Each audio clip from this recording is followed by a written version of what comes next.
Welcome to Through the Trauma podcast. My name is Amber Larkins, published photographer, storytelling expert, visual artist, entrepreneur, speaker, and coach. This podcast was born from one question: how do I get inspiring stories of triumph out to the people who need to hear them the most? Come with me, enter my world, where lives are getting changed, heroes are getting developed, and greatness is being achieved. Hello, and welcome to another episode of Through the Trauma podcast. I am Amber, your host, and today I have with me Miss Barb Nangle. She is a boundaries coach, a speaker, an author, and the founder and CEO of Higher Power Coaching and Consulting. She's also another podcast host for Fragmented to Whole: Life Lessons from a 12-Step Recovery. And we're going to get into her whole story, but one thing that I found completely intriguing by her is that she has taken 12-step recovery and turned it into this build framework, which is helping women, really just professional women, build boundaries in their life and helping them overcome being taken advantage of. So, Barb, thank you for coming on and sharing with us today. I appreciate having you here so much. My pleasure. I'm really excited for this conversation. I've been looking forward to it for a while. Yeah, I'm actually looking forward to it as well, because boundaries is one of those things that I personally struggle with. I've gotten better in my, as I get older, I think I get a little bit better. And as I grow more in self-growth, you get a little bit better at kind of creating boundaries around that. You have to. But I know it's something that a lot of people struggle with. So I'm very grateful to have you here. I can't wait to dive into the conversation and talk all about how to create boundaries around these places in our lives. But Right. Why don't you just tell our audience just a little bit about yourself? Sure. And I think I would like to tell my story because I think people will identify a lot of things about me that might be similar about them, or maybe was similar about them. Yeah. So I am 61 years old right now. In 2015, when I was 52 and I was working full time at Yale University, I hit a codependent bottom. And if there are people who don't know what the word codependent means, welcome to the club, because I'd never heard that term. Even though I had read 7 gajillion self-help books, I had been in therapy since age 15. I read, I did workbooks and retreats and spiritual groups and all kinds of things, and I'd never heard that word. And I was just shocked when I heard it. And I remember saying to my therapist, I feel like I'm so blindsided by the fact that I'm codependent. I said, I don't feel like I got hit in the head with a baseball with this news. I feel like I got hit in the head with a planet. Because what the hell else don't I know about myself? I'm a deeply introspective person who has been doing self-development work for literally 37 years by the time I got into recovery. And she said, Barb, I think for you, codependence is a unifying concept. It pulls together a variety of things about yourself that you knew, you just didn't know they were related. And I'll tell you, Amber, when she said that, I thought she was being nice to me to make me feel better. But as I got to know what codependence was more and more, I realized that it was actually true. And I started going to the 12-Step Recovery Fellowship, Codependence Anonymous, and very quickly felt a sense of relief, and also said to somebody, I think I need to be reparented. But I thought I made that term up. I didn't know it was a thing. And then a few weeks into going to Codependence Anonymous, I went away to go visit some friends, one of whom had been in Alcoholics Anonymous for like 10 years. And if they don't know anything about 12-step recovery, they've probably heard of Alcoholics Anonymous or AA. It's the first 12-step program. It was founded in 1939, and all the rest of them have branched off of that. So Heidi had been going to AA for like 10 years. So I was like, oh my God, I'm going to 12-step recovery to CODA. And she said, oh, this is great. Let me see if I can find a CODA meeting while you're here and we'll go together. Well, she couldn't, but she found an ACA meeting, which I had heard of as ACOA, Adult Children of Alcoholics. But one, it never occurred to me, why do they need a 12-step recovery program? And two, I never heard that it's actually called Adult Children of Alcoholics and Dysfunctional Families. So I don't identify as the child of an alcoholic.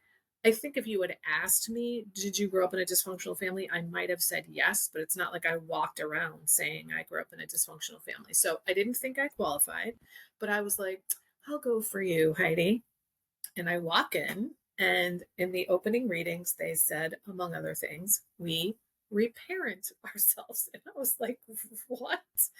And then they read the list of the 14 traits of an adult child, which is affectionately called the laundry list. And I was hooked. Now, Heidi tells me that I sobbed the whole meeting. I don't remember that. But I bought the literature. I came home to New Haven, Connecticut, started going to an ACA meeting weekly.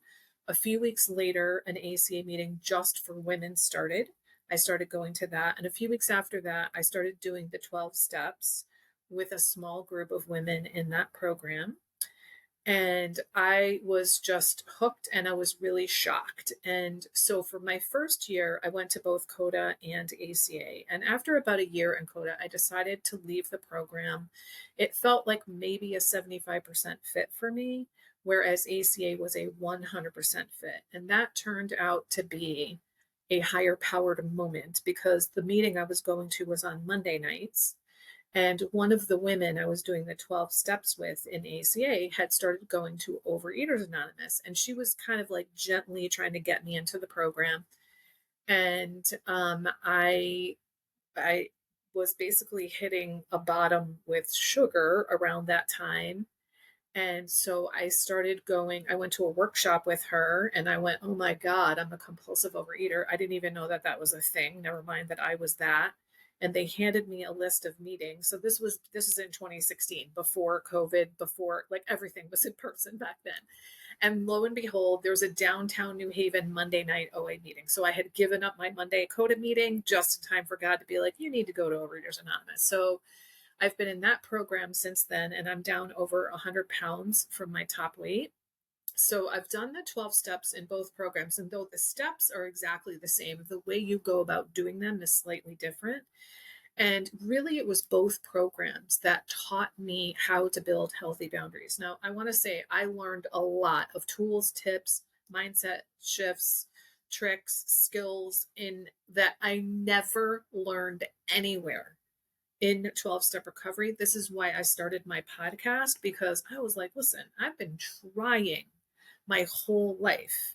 And all of the huge things that came up about me in my first 2 years alone in recovery, not one of those things ever came up in therapy and any of the self-help books that I read or any of the other things that I did. So I wanted to get that wisdom out to the world. And then through a series of serendipitous events, I got laid off at Yale and found myself in the world of entrepreneurship, startup, and innovation in New Haven and at Yale. Started my own business, decided to become a coach, and then eventually decided, you have to have a niche as a coach. You can't just coach everybody. And I realized it's boundaries for me because number one, boundaries permeate every single area of our lives. Two, my core wound is codependence. And essentially the antidote to codependence is boundaries. Three, basically every client I ever had needed help with boundaries. And four, I'm excellent at helping people build healthy boundaries. And I think it has everything to do with my lived experience. So I know what it's like, I know what it feels like in my body to not have healthy boundaries. And I know what it feels like in my body to have healthy boundaries. And I can articulate that experience like physiologically, emotionally, especially. And I also um, have come up with a process whereby people don't have to take the 2 to 3 year meandering path that I did in 12-step recovery to build boundaries. I've accelerated. This is the build program. So it's not really based on the 12 steps, but everything I learned in like about building boundaries, I learned in the 12 steps. But what happened for me, Amber, is after probably 2 to 3 years of having boundaries and realizing this has been a game changer, I started reading about boundaries. And it's like I retroactively understood, oh, this is the process I was going through. But while I was reading those books, which were just words on a page, I would draw these images to visually depict what it kind of looked like to me. And it was just for me because I'm a visual person. Well, those drawings turned into handouts, which turned into a workbook, which is the spine of my boundaries coaching program. And I think, like, of course, in this conversation, I will talk about many ways in which my life has benefited. But I think one of the things that really appeals to a lot of people, especially older women like myself, is that until I had healthy boundaries, I had a very long string of highly dysfunctional romantic relationships. And I am now in the first and only very healthy, loving, super romantic relationship with my sweetheart, Chuck. I was 55 and he was 60 when we met. We've been together for 5.5 years. I did not know that this level of intimacy was possible.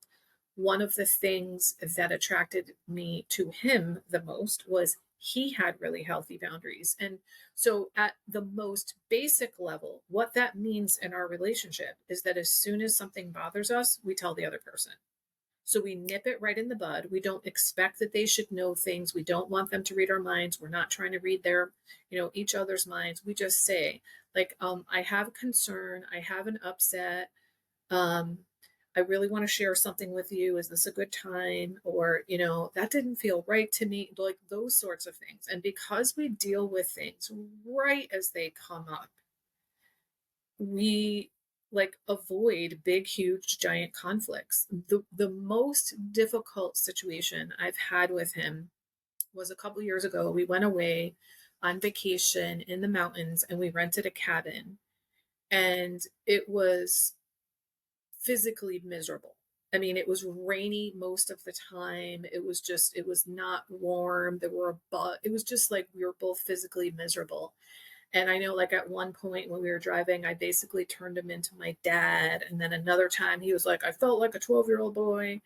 And so, even though it was the most difficult week of my relationship with him, I also had a fantastic vacation. And if you had ever told me that I could have the most difficult week of my relationship with somebody and have a fantastic relationship, I wouldn't have believed it.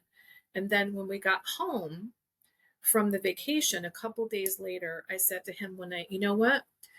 I'd like us to spend about 30 minutes tonight kind of processing what happened on vacation. And if we get to the end of that 30 minutes and we're not done, let's put it aside so that we can go on and have our wonderful, lovely evening together. And if we do finish it, great. And that particular time, we did finish within 30 minutes and it was really healing. But here's the thing.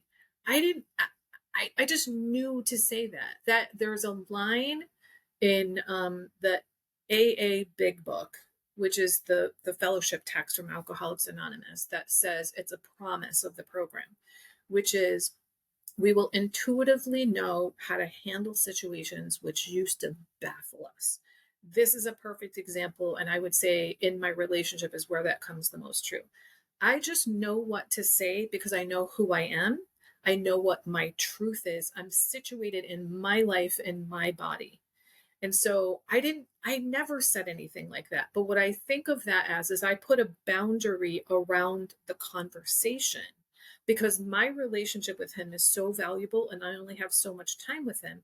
So I don't want to spend the entire time processing something. I want to let him know, like, this may be conflictual, but it to me that leads to more intimacy. It's not about, and letting him know, like, this isn't going to be an all night thing. And then since then, we had another time where I did the same kind of thing. Like, can we spend 30 minutes? And we didn't finish in 30 minutes, but we were able to put a boundary, not just around the time, but around the topic, and not bring it back up and then bring it up another time. So, like, I was incapable of any of that before recovery, before I had healthy boundaries. So I could go on, but I'll stop there so that we can actually converse here. Yeah, I think that's awesome because we live in a culture right now where people are reactive. They react Mm-hmm. to things. And I find this to be a problem in my own life in my journey of self growth, I can at least now pinpoint where I'm like, oh, that time I was reactive and I shouldn't have reacted. I should have been more like analytical as to what caused that reaction inside of me. I can go back and reflect and look at those things, but I'm single. I'm not in a relationship right now, and but I come from divorce. I got divorced 6 years ago. I've been single since the last 6 years, and I've learned a lot about myself. And it's funny in that time, that desert time when you're single, that you can reflect back of all the things. Like, I know that there was really rotten things that was done to me, but there was really rotten things that I did to my ex-husband as well. So, going back, I think the value is being able to go back and look at what well, we you can't ever change another person. So really all you have is being able to change what's inside of you. And I can't go back and tell him to change certain things, but I can most certainly look back and say, these are the things that I could have done better. And in the future, these are things that I most certainly will do better should I ever get blessed with another relationship. Um, so I think that relationships is it's a little different than self growth because with self growth, it's just me, myself, my mind, and God, you know? Mm. With relationships, it's like now you take all of that self growth that you've done and you're putting another person in the mix. And now it's, I think marriage, specifically marriage, but I think even intimate relationships where you're with somebody for long periods of time and you're spending a lot of time with them, they're like a mirror where you see places where they can push your buttons that other people maybe can't. And they have that in with you. So all of that to say, like, I really appreciate you sharing that because I do think that relationships are difficult, and I think the culture that we live in now, people are just they lack validation. They're looking for validation in other people, and putting those high demands on someone is bad. And then getting into a relationship where someone's putting those high demands on you is bad. So being able to create boundaries around that is immensely valuable, in my Yeah, opinion. yeah. Yeah, I'd like to say something about like you're using the term validation, and I'd like to say, like, to me, validation is a little bit different than approval. So I want to talk about it in terms of approval. So when I got into recovery, specifically in CODA, I remember after a little while saying to this other woman, okay, I'm starting to see that there's this continuum of helpfulness, whereby on one end, we've got kindly, helpful, functional, healthy behavior. And on the other end, we have unhealthy, dysfunctional, rescuing, fixing, saving, enabling, codependent behavior. And it's starting to become pretty clear the difference between the two. But where I'm confused is in the middle. Like, where do you flip from being helpful to being rescuing? And she said, Barb, it really depends on why you're doing it. Are you doing it because you truly want to be helpful? Or are you doing it because you want them to like you? And I was like, I'm totally doing it because I want to be helpful. But I'll tell you something, Amber, that question sort of percolated in my little brain. And I was like, oh shit.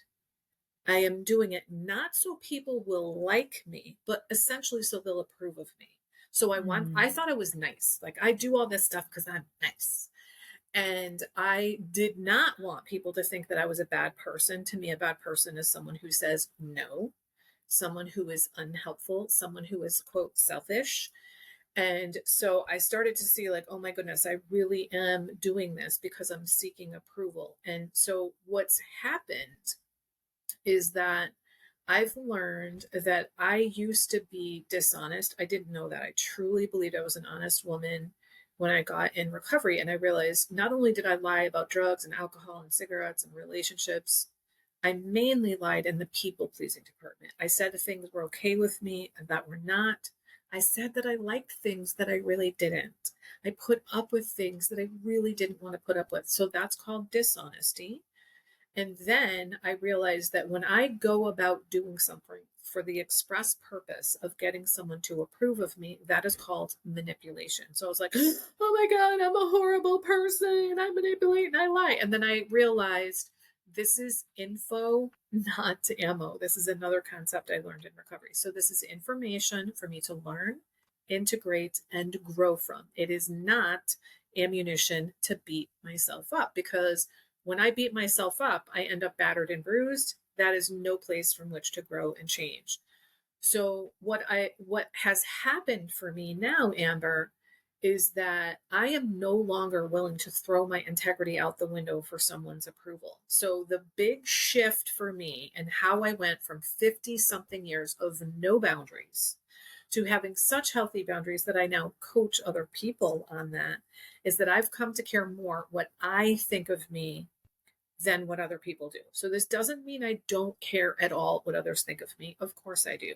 What it means is I care more about being an honest woman of integrity than I do that you will approve of me. And I heard somebody say last year, and this has been so helpful to me. She said, it's fine to seek others' approval, but only if you have your own approval first. In other words, if you're going to do something to get someone's approval and it's going to make you feel like shit about yourself, don't do it. Mhm. And so I am so much more invested in being in alignment with my values, with what's important to me, with my higher self, with my higher power. And so when I reflected on how did I know when and where to set boundaries, how did I know what my boundaries were, I realized, oh, it's basically by what's important to me. So what I do with my clients is I have them start before we even begin the coaching. I give them this process to discern their top 5 values so they can use those values as guideposts for when and where to set boundaries. And so when I set my boundaries in alignment with what's important to me, so let's give health as an example. I mentioned I'm down over 100 pounds from my top weight. I follow a food program. If I set a boundary with someone, say they want to go to brunch on Sunday, and I say, I'm not able to make it, maybe we can have coffee at another time. If they're going to judge me for setting that boundary with them, I can live with that because, first of all, I eat at approximately the same time. Brunch time doesn't work for me. Secondly, I try not to socialize over food. Third, brunch is often a buffet. That's a problem for me as a compulsive overeater. So I'm protecting my health. And that is really important to me. And if you're going to judge me for doing that, I can live with that in a way that I just couldn't live with people's judgments before. And I am showing up for myself and taking care of myself in a way that I just didn't do for most of my life. And the other thing that I've realized is that other people are going to judge me based on their values, not mine. And they get to do that. And even if somebody had the same exact 5 values as me, it doesn't mean they're going to define them the same way. So even if we had the same values, we might not rank them the same. We might not define health the same way. Some people think it's not healthy for me to not go to a buffet. Some people think it's not healthy for me to not eat sugar. Well, that might be true for you, but it's your life and you go ahead and live your life the way you want. My life is such that I know I can't eat sugar. I know that buffets don't work for me. There's no reason for me to put myself in a situation that might make me feel like overeating. I don't want to live like that. So, this journey has been huge. And I think when I look back at all these changes I made in recovery, I realized that many of them came through the boundary building process. So I'll give you a couple of examples. One, I feel like I always had high self-esteem. I always kind of liked myself. But what I learned in recovery was I didn't love myself. I did not have self-worth. This was news to me. I knew that I didn't trust myself. That I knew. But I now truly love myself. I feel worthy and I trust myself. And when I look back, I'm like, what was the switch? How did that happen? It was really the boundary building process that did it.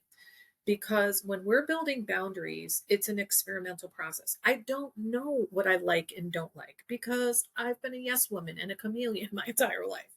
So I have to experiment and be like, well, I think I like that. And then it's like, no, actually, I don't. Or you know what? I want to try that. No. Or yeah, I actually do like those things. So I get to know myself better. And then I start setting boundaries in such a way that I'm supporting and upholding and promoting my values, which means I like my life a lot more because I'm doing way more stuff I like and way less stuff I don't like.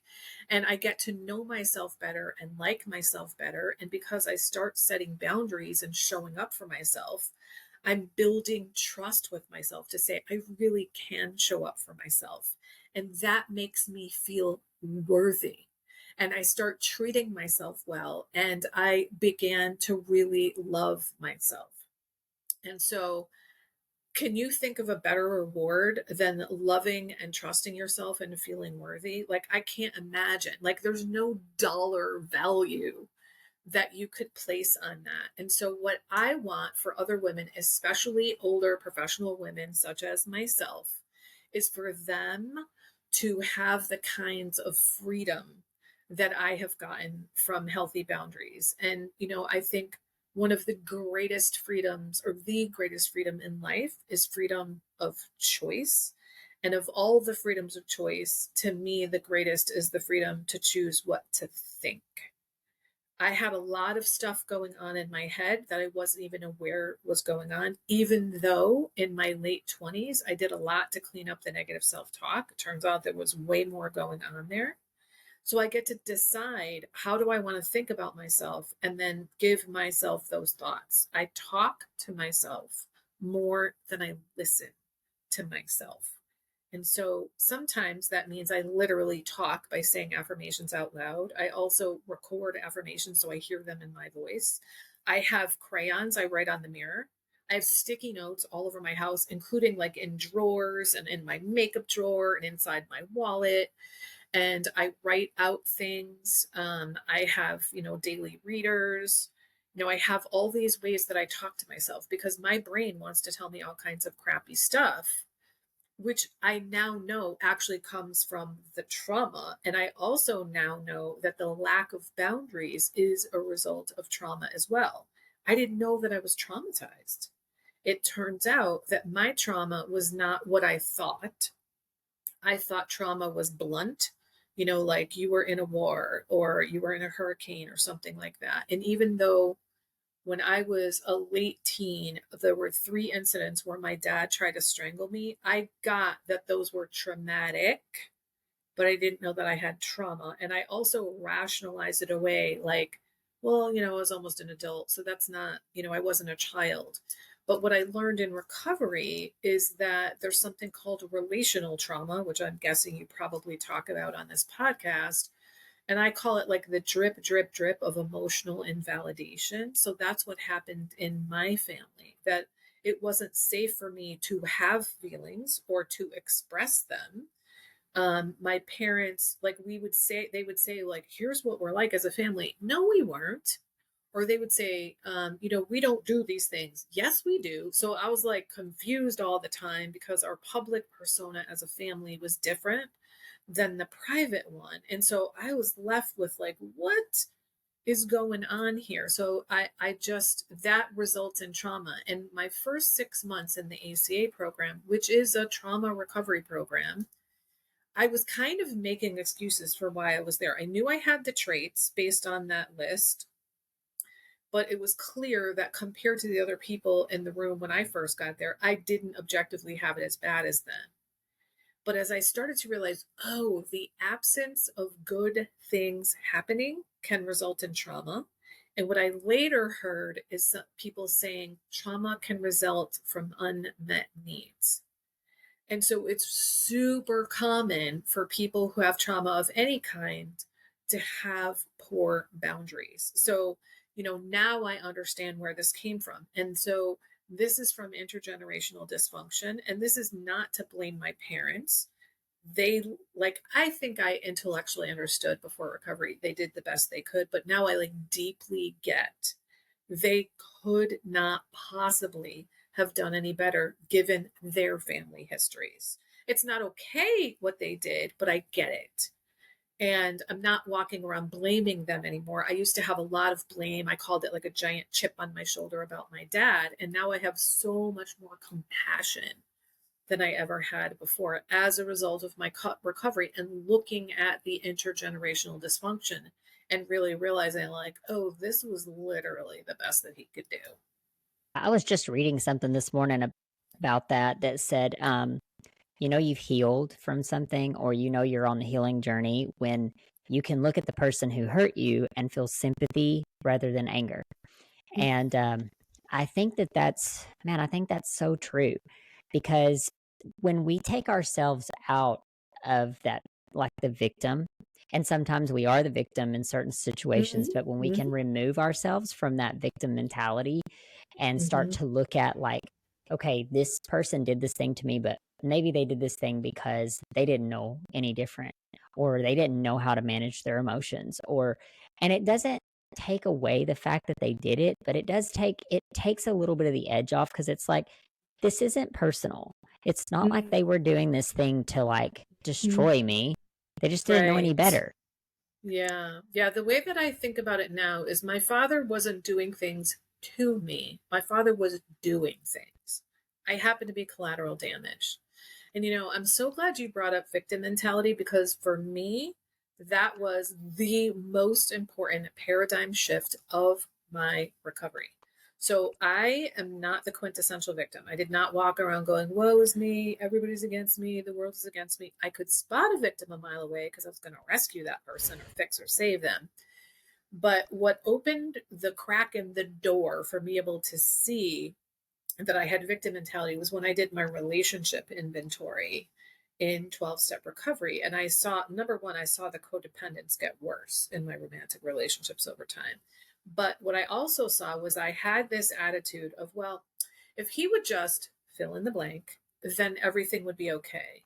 And I literally thought that about every relationship. And when I saw them all at once, I was like, oh my God, this is me acting like I had nothing to do with the status of any of these relationships. Oops. And of course, I'm 50% of the relationship. And here's actually a little funny anecdote. Before recovery, when I would have friends, whether they were men or women, that would complain about their partners, I would say to them, you're 50% of that relationship, which means you're 50% responsible for the status of that relationship. But I couldn't see that about myself. And also on reflection, I could see that this was totally subconscious, as is much of this stuff, that I thought in all my previous relationships, whoever he was that I was dating, was responsible for all the shitty things in the relationship, and I was responsible for all the good things, which on the face of it is ridiculous. There's no way that one person is responsible for everything good and one person is responsible for everything bad. And so when I saw this pattern in my romantic relationships, I thought, oh, it's just relegated to those relationships. But then as I got further and further in recovery, I was like, ooh, wait, no. I have victim mentality in my relationship with my boss, with all my other colleagues, with my friends, with my family, which is where it came from. And this mentality is so insidious. So it's things like if only thinking.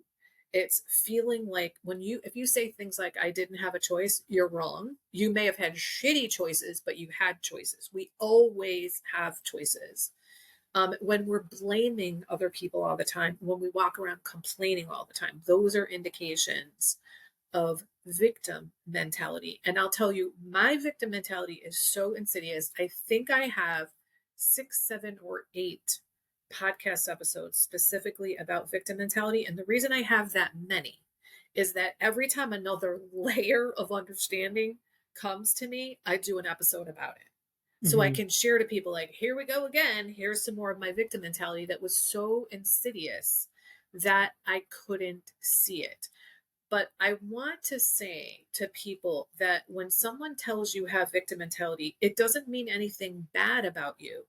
Chances are you were victimized in some capacity. And so you developed this mentality. It's a way of thinking. And ways of thinking are so deeply ingrained that we believe them to be the truth, to represent reality. That's why because we're using that brain of ours to try to look at that. One saying in recovery is, I can't use my broken brain to fix my broken brain.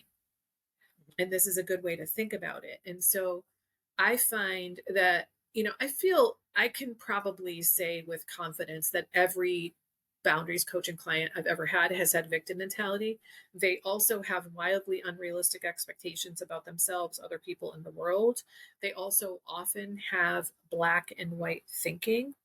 And what's cool about all those types of mentalities is that learning how to build better boundaries breaks up all of those, because we start becoming actors in our lives rather than reactors, like you mentioned before. And in fact, that's one of the promises in the ACA program, is that we become actors rather than reactors in our lives.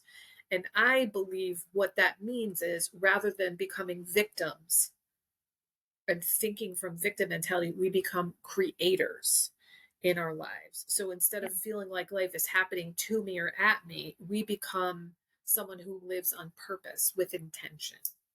And I'll tell you, there's something that changed my thoughts and ideas of victim mentality. I heard, if you ever read that book, Extreme Ownership, by, I think it's Jocko Willink. Oh, Jocko Willink. I haven't read that, but I've read Discipline Equals Freedom. I love him. Yeah. So I had a chance to hear him speak at an event, and Ooh. he goes into this whole thing. Like, I did read Extreme Ownership, but I had a hard time getting through it. I didn't think it was like the most exciting read I've ever read. But hearing him speak was totally different. And I'm like, oh my Of gosh, that just course. hit me with the victim mentality. He says, you know, you have a choice. Like, every time something happens to you, you have to take extreme ownership of that thing. Like, you go back and you say, well, what was it inside of me that made me, if that person treated me bad in this relationship, what was it inside of me that made me choose that person? What was it inside of me that made me, what did I do anything to provoke X kind of thing? And not to beat yourself up, but just going back to that whole thing of, you can't control what someone else does. You can't change other people, or you can't even change circumstances of what happens to you. If I go out and someone, back ends my car and I have a car accident, I couldn't control It's that. happened. Yeah. So it's just going back to, like, okay, but I chose to leave my house today. So, I'm putting myself at risk for an accident. It Mm-hmm. just all goes back to this idea, and what you said about things don't happen to me. Like, in the entrepreneurial space, you know this, that people say things happen for me. And I truly believe that when you can shift that Mm-hmm. perspective into Oh, thinking yeah. about, these things are happening. Yeah, was it hard? Was it difficult? Was it challenging? Mm-hmm. Yes, but Mm-hmm. it also has made me who I am. And I don't Right. shun those things. In fact, I would not have grown to be the person I am today had this not happened and that not happened and Yeah. this person not did Ditto. that to me. Mm. So it Mm-hmm. changes that revolutionized the way I thought of victim Oh, mentality. yeah.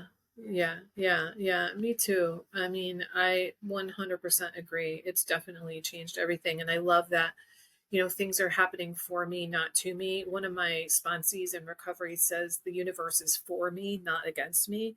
And so when I feel like the universe is against me, I'm like, oh, that's right. The entire universe is conspiring for me. And there was something else in what you said. Oh, I know what it was that I was going to say, that the way that I've come to think of obstacles in my life now is not obstacles. They're detours. It's the universe saying, I know you think that you should go that way, but there's construction over there. We need you to go this way. So even though, like, you have plans and you're like, this was my path, and then something happens and lands in your way, the universe is for you, not against you. And so it puts a detour in the way so that you don't take that route and you take another route.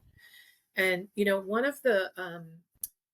I collect quotes. I love them. I have like a 70 something page Word document of quotes. And one of the ones that really helped me in recovery is, um, anything worth doing is worth doing badly at first. I know that many of us grew up with the dictate, anything worth doing is worth doing right. And that may be so, but it doesn't mean that you know how to do it right the first time. And so the way that I like to illustrate this with my clients is this: babies tumble and toddle and stumble and fall before they can walk. It's part of the process. There's no baby that just got up and started walking. It doesn't happen. Part of the reason they're finally able to walk is because they've built up strength in the muscles of their legs from pushing up, from falling. In other words, falling is part of the process of learning to walk. It's not like babies fall and they're like, that's it, I give up, I'm never going to walk again, and lay on the floor for the rest of their lives, right? So anything worth doing is worth doing badly at first, because when something doesn't come out the way that you want, it's feedback.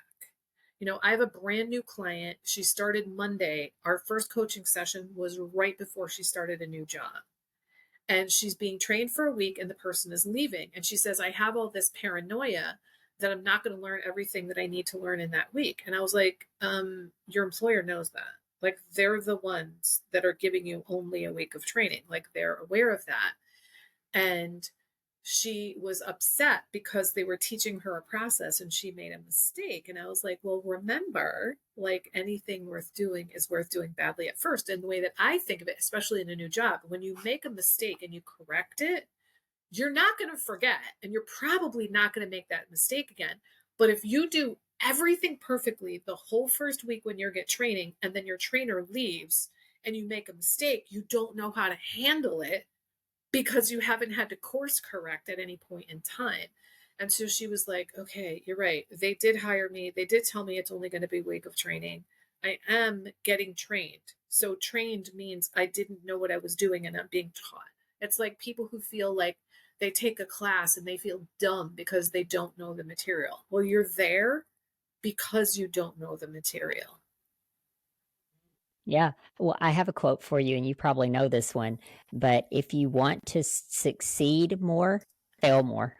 Yes. Fail till you succeed. That's actually a bumper sticker I have on Yeah. my car. And I feel like that's the formula for success. Fail, fail, fail, succeed. Fail, fail, fail, That's succeed, right. succeed. Fail, fail, fail. I mean, you can't like every people like to use Edison as an example. He says, I didn't fail. I found 10,000 ways to not create the light bulb. Right? So it's not like people who are successful are not people who never fail. They're people that fall down 7 times and get up 8. So if you think that you're not supposed to fail, then you have some distorted thinking. That's what needs to be corrected, Or that you're not your afraid, inability. Right, or that right. you're You're afraid of afraid to what other fail. people. Yes, right. Yeah, right. Yeah, because you're going to fail. That's just the facts. You're going to fail. So what are you going to do? Lay in bed for the rest of your life? But it You does know? go back to what you said about fearing what other people are going to think of you. Because I know in my own personal life, and this is super vulnerable, but there's a lot of times that it's like, do I really want to do that or try that? Because what's other people going to think if I don't succeed Mm-hmm. at this? Mm-hmm. Or what happens if Right. I put it out there and then I don't do it? Or Mm-hmm. what's other Yeah. people going to think? And it's like, I'm in my 40s. I believe I've had this conversation before. I think something shifts like from 30s to 40s when you're just like you Yeah. start to wake up to this new reality of like, who cares? I don't care what Right, people right. think. Yeah. You stop giving a shit what other people think. If you think about, like, especially really elderly people, they don't care at all. I They're like, know. screw them. If I want to walk outside of my house coat, I'm walking outside of my house coat. They can judge me all they want. I'm comfortable. I And so love it. this is what I was talking about, is that I grew to care more what I think of me than what other people think of me. And again, it doesn't mean I don't care at all, but I will tell you that for me, the worst feeling in the entire world is humiliation. To me, humiliation is public shame. I would rather be in terror than in shame. And so screwing up in public was like the worst thing. And also in my family, the worst thing was to be dumb. So, and I can now literally screw up in front of a crowd of people and go, oops, and not get that flood of shame and feel like I want to die and wilt and melt on the floor, because I am solid in myself. I love myself. I like myself. I trust myself. So I want to share a term I also heard in recovery, and it has changed everything for me. It's the term flawsome. Flawesome. And when I heard this, I was like, wait, what? You can be both flawed and awesome. So I think, Amber, that what happened for me was I grew up with this notion that I should not have flaws. But if I had them, then I goddamn well better hide them, right? And so I was this super defensive person because I didn't want to make mistakes. And I would, to be honest with you, I would lie if I made a mistake and try to cover it up. And because I felt so wrong and bad about having flaws. And when I heard that, it was like this something cracked in me where I started to be like, wait, I get to be flawed. And so I started to become more comfortable with my flaws and I started to let go of the self judgment.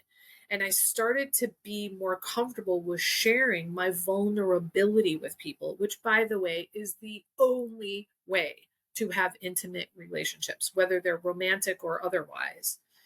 And when I started to share with other people my vulnerabilities, then they started sharing theirs with me. And as I got less judgmental about me, guess what? I got less judgmental about you and everybody else. So I love this word, flossom.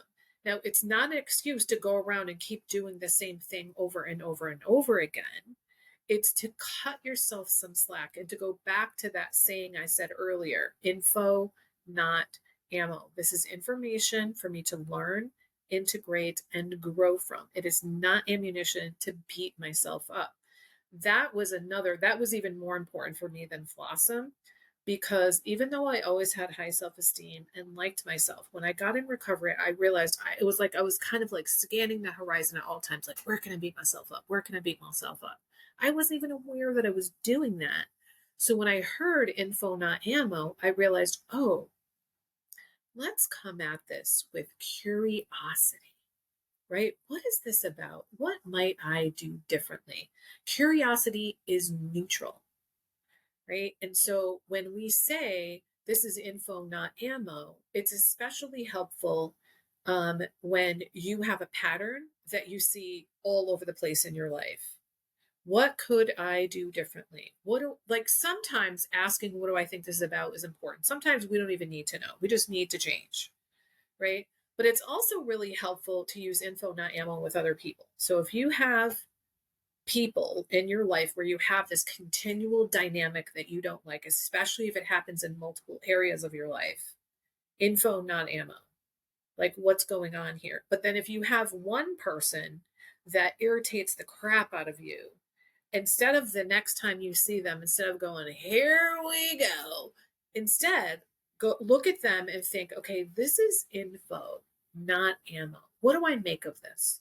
Like, what do I think is going on with this person? How might I come at this with curiosity and compassion rather than judging them as this whatever person, this broken person? Probably they're wounded. That's probably what's going on. And I think, being in ACA and being in the rooms and hearing people tell so many stories of the trauma and the drama and the chaos of their lives, it's like, well, no wonder. I can't even believe you can get out of bed in the morning, the things that have happened to you. It's given me so much more compassion for the human race. I don't ever look at somebody, no matter how heinous what they have done, and said that person is a piece of crap. I look at that person and I think, oh my God, what happened to them? That is a wounded, traumatized person. What they're doing is not okay. It's not what I'm saying, but they need healing. That's what they need. They don't need judgment. They don't need to be pushed out. The worst thing you can do to humans is ostracize them, because we're pack animals. We're wired for connection. We need each other. And here's a myth about boundaries. People think boundaries are walls. So if you have like a violent or toxic person in your life, okay, yes, you need a wall. In that case, those kinds of boundaries would be walls. Boundaries actually bring us closer to other people. And the reason is because we are being honest with them about what's okay and what's not okay. When we tell people the truth, at least if they're healthy, reasonable people, then they want to know us better. And so the reality is, when you start setting boundaries and living your life the way you want, you may lose people. I've lost people, and that can be painful. But what that means is those people get out of the way so your real people can find you. Because when you start acting in an authentic way and living your life on purpose in alignment with your values, you're going to be attractive to and attracted to different people. So, whether that has to do with dating or just friends or colleagues, it doesn't matter. But the people who are not your real people are going to move to the sidelines or maybe move out altogether. And then you've got room for people who are like you. So when I say I lost people, I don't mean, for me personally, I didn't really have confrontations with people. I basically, my friendships almost entirely were made up with people where I did 90+% of the work. Like, I made the phone calls, I made the arrangements. I basically nagged them, come hang out with me. And when I stopped doing them, I stopped seeing them all the time. So I didn't have a conversation to say, hey, you need to call me more. I just was like, I waited, I did an experiment. And it's like, well, I guess they didn't want to see me that badly. And that's painful. But now I have relationship with people who actually want to be with me and spend time with me and are as invested in my friendship, in the friendship with me, as I am with them. That feels so much better. I didn't know another way. And now I know why I was so resentful against my friends all the time, because I was doing all the work and I didn't know that it was possible to have friends. I mean, maybe I did know it was possible to have friends that I wasn't resentful of, but it just seemed like part of friendship to me was that you resent the shit out of your friends and also never tell them, but Yeah, which now is if somebody does something, I say, that didn't feel very good or mhm. whatever. Yeah. Yeah. Yeah, no, I totally agree with you, and I can see how boundaries fits into all of those different areas and relationships, and it's so vital to have them. Mm. And I think people respect you a whole lot more when you're honest. Hell I yeah. know Yeah. I And respect trust you. people. I Yeah. respect people more when they come and they say, "Hey, you know what, Amber, I don't appreciate this," or "I can't hang out because I have to do XYZ," or Mm-hmm. like Mm-hmm. just I like honesty more than I like being entertained by lies, Yes. Oh, I love the way you said that. Yeah. But man, the conversation went by so quick talking with you. I would like for you, before I know we're gonna wrap up here in just a few minutes, but I want you to tell people where to find you, and Sure. if they're interested in learning more about boundaries.